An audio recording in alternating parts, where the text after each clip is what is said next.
Good morning, everybody, and welcome to Heronbrook Farm. It is fantastic to have you here, as always, albeit with coronavirus lockdown, perhaps not as happy as we normally are. But lambing goes on uninterrupted, because clearly it has to. So we're in the end of our second week of lambing.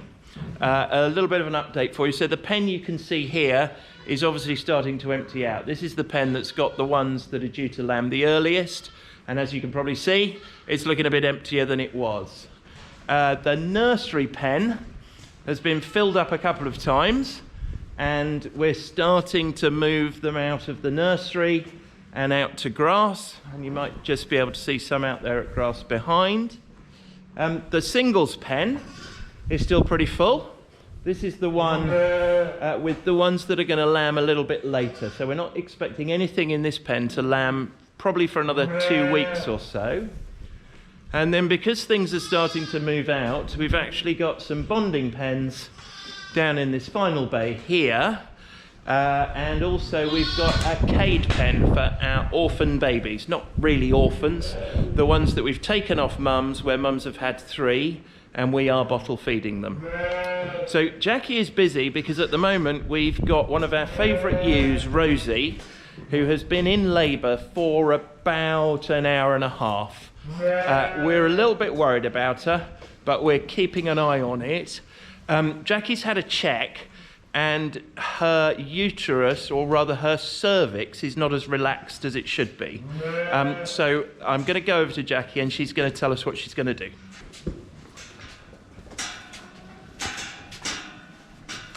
So, as Phil's just said, it's Rosie, who is a real favourite, and she needs some help. So the first thing I have just done is to inject some calcium into her just under the skin, a calciject, which will just help everything to relax. So we'll leave her for 10 minutes and have a look again. But if there's no change, then we'll call for backup and get the vet in. Okay, so 10 minutes has passed and unfortunately no change for dear old Rosie. So we've called the vet and hopefully she will be here shortly. Rosie's expecting triples, which is always an added complication. So the vet's coming out and we'll have to see if she can sort it. If we can't get them out naturally, then it'll mean a cesarean, which is obviously not what you want to be doing in a barn, but it will be the only option. The lambs seem well. Jackie can feel the lambs. There's just no obvious way for them to get out at the moment. So a little bit stressful. We'll update you as soon as we can, but we're going to stop filming now until the vet gets here.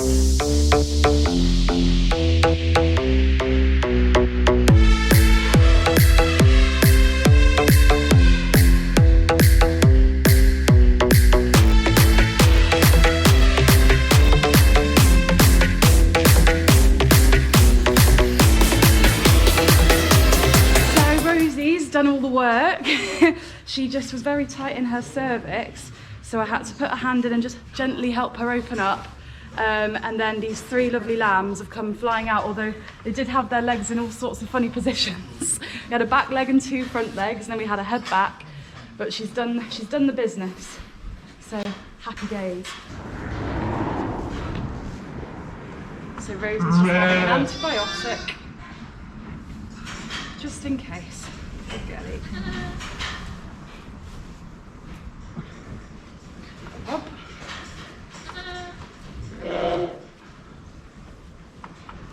And now some much needed pain relief.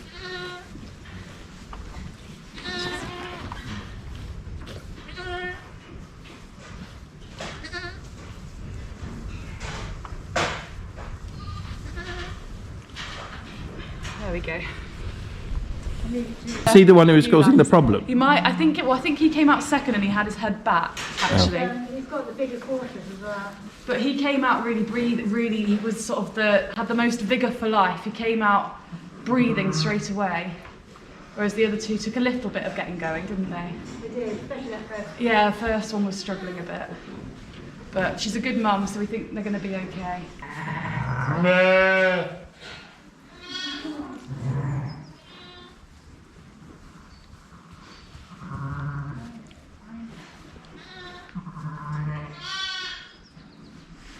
Probably 3, isn't it? Come on. All right.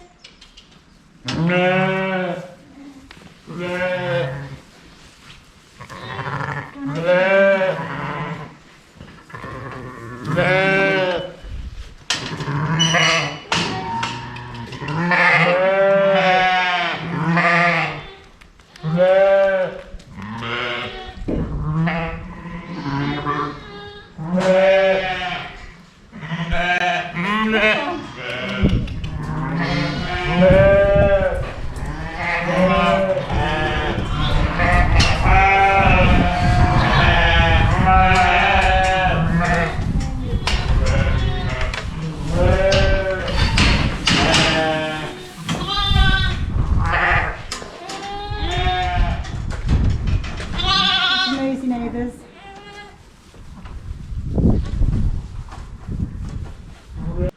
So I've just written up the board for the lambing. So this is the ear tag number of the sheep. This one has a name as well. This is Rosie. The day it was born, the times that the lambs were, the sex of the lambs, a description of the birth, which hopefully usually is no assistance, but in this case it was vet called and why. And in this case she had some medicines, which is really important to record. So they're on this board, and that will all get transferred into my book and onto my computer system.